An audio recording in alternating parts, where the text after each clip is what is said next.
La révolution, comme nous en avons parlé, quelques bourgeois alanguis ont fini par s'en rendre compte. Et voici que Madame Parizeau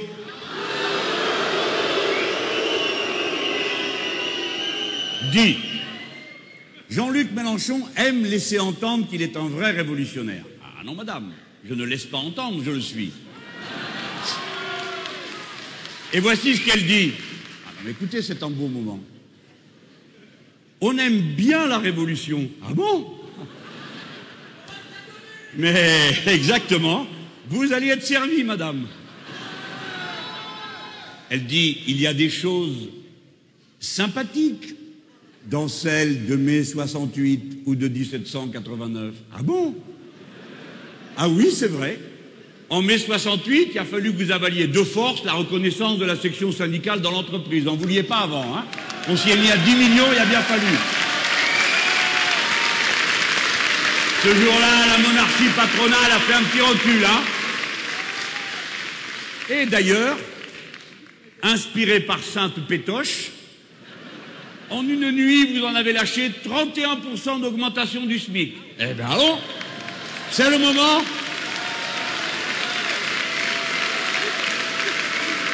Alors elle dit, il y avait des choses bien sympathiques dans la révolution de 1789. Nous sommes prêts à entendre quoi? Je fais une suggestion, la nuit du 4 août, l'abolition des privilèges. Allez, on recommence.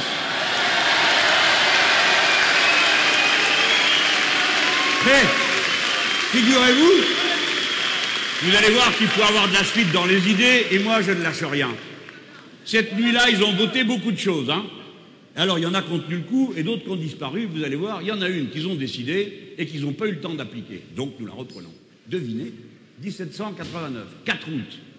Eh bien, ce jour-là, ils ont déjà décidé qu'il y aurait un revenu maximum fixé à 3 000 livres de rente annuelle à l'époque. Eh bien, nous, on recommence. C'est 360 000 et rien de plus.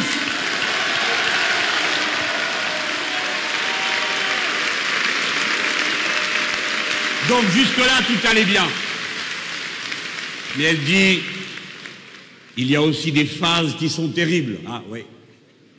Ça, comme a dit un révolutionnaire, la révolution n'est pas un dîner de bal. Il y a aussi des phases qui sont terribles. Et je trouve que Mélenchon est beaucoup plus l'héritier d'une forme de terreur que l'héritier des plus belles valeurs de la Révolution.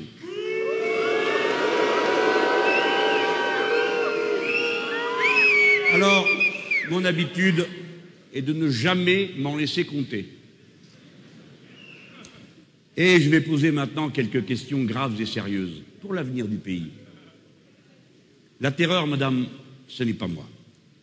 La terreur, c'est vous, qui faites que chaque jour, des milliers de gens dans ce pays se lèvent la peur au ventre en se demandant ce qui va se passer au travail et s'ils vont garder leur travail et quelle est leur manière, leur possibilité de résister quand on les y persécute. Les sanguinaires, ceux qui font mourir les autres, ce n'est pas nous. C'est vous tous qui ne faites rien, alors que chaque année, il meurt 564 personnes au travail, du fait d'un accident du travail. Tous les 2 jours, 3 personnes. C'est vous la terreur.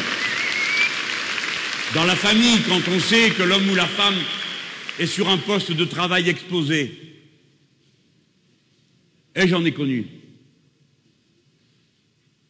quand le gars ou la fille est couvreur, quand le gars ou la fille est électricien, quand on est sur les chantiers de travaux publics, cette peur-là, elle existe.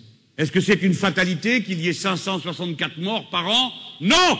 C'est parce que vous avez abandonné les règles de sécurité. C'est parce que vous avez supprimé les postes d'inspecteurs du travail. Voilà pourquoi il y a ces abus. C'est vous!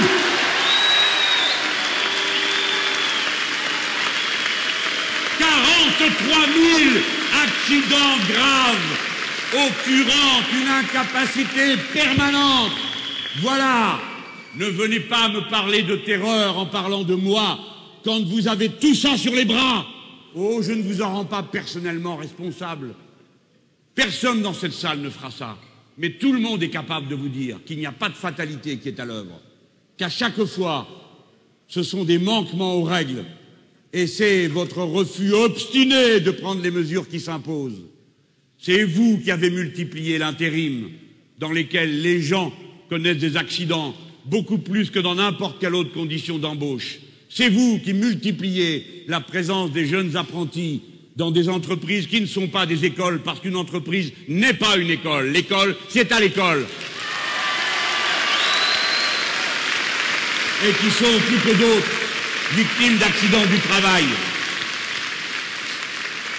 Chaque année, il se perd 48 millions de journées de travail par an, c'est-à-dire l'équivalent d'une entreprise de 130 000 salariés pendant un an. Voilà le gâchis monstrueux et le débris de vie humaine. Qui est-ce qui en fait le coût?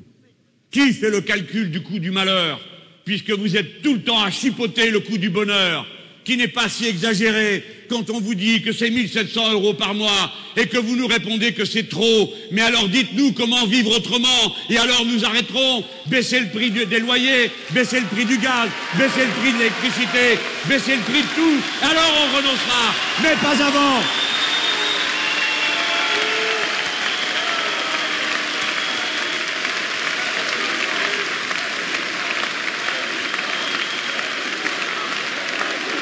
Camarades, le budget de la branche accident du travail de la sécurité sociale a augmenté de 47% en 8 ans. Cela représente dorénavant 13,3 milliards d'euros de dépenses, c'est-à-dire les 2/3 du déficit de la sécurité sociale. Alors qu'on ne vienne plus nous donner des leçons d'organisation de l'économie, de bonne gestion et d'économie, car les moyens que nous proposons sont ceux qui permettent de régler ce type de problème. Lorsque nous disons que nous ne voulons plus de la précarité qui tue et qui accidente davantage que les autres postes de travail, raison pour laquelle nous titulariserons tous les précaires des 3 fonctions publiques d'État, raison pour laquelle nous limiterons à 5% dans les grandes entreprises et à 10% les contrats de travail à durée déterminée au profit du contrat de travail à durée indéterminée. Et nous qui ne faisons pas des comptabilités à 3 mois, nous savons qu'en prenant ce genre de mesures, une fois que le temps passe, alors la sécurité s'installe. Si vous êtes en état de commencer votre jeune famille, de créer votre couple en ayant votre appartement, si vous êtes en état de savoir ce que va être votre situation dans 1 an ou dans 2 ans, alors vous commencez à organiser votre vie différemment. C'est plus facile, c'est plus simple. Ce sont des petits bonheurs simples qui sont à notre portée, dont ils ont privé tout le monde en organisant un abject management, comme ils appellent ça, de l'entreprise par la peur. Par la peur, c'est tout ce qu'ils connaissent. La peur à l'entreprise, la peur dans la société. Leur civilisation, c'est une civilisation de peur, d'angoisse, d'anxiété. Nous sommes le camp du bonheur, de l'amour, de la fraternité, de la vie tranquille, où l'on n'accumule pas comme des animaux. Ce soir, nous allons régler un de compte. Et je veux que ça se fasse ici à Vierzon, et j'espère qu'on va en parler un peu partout. Le MEDEF et Madame Parizeau sont bien arrogants. Ils ont déjà donné beaucoup de conseils et ils ont été beaucoup trop écoutés. Et ça, c'est pas moi qui le dis, c'est elle.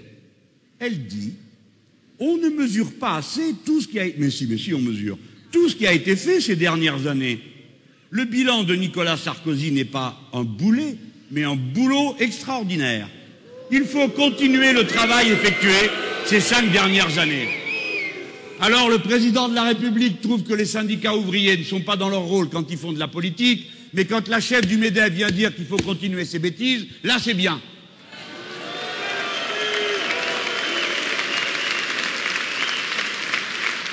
Qu'est-ce qu'elle a prévu?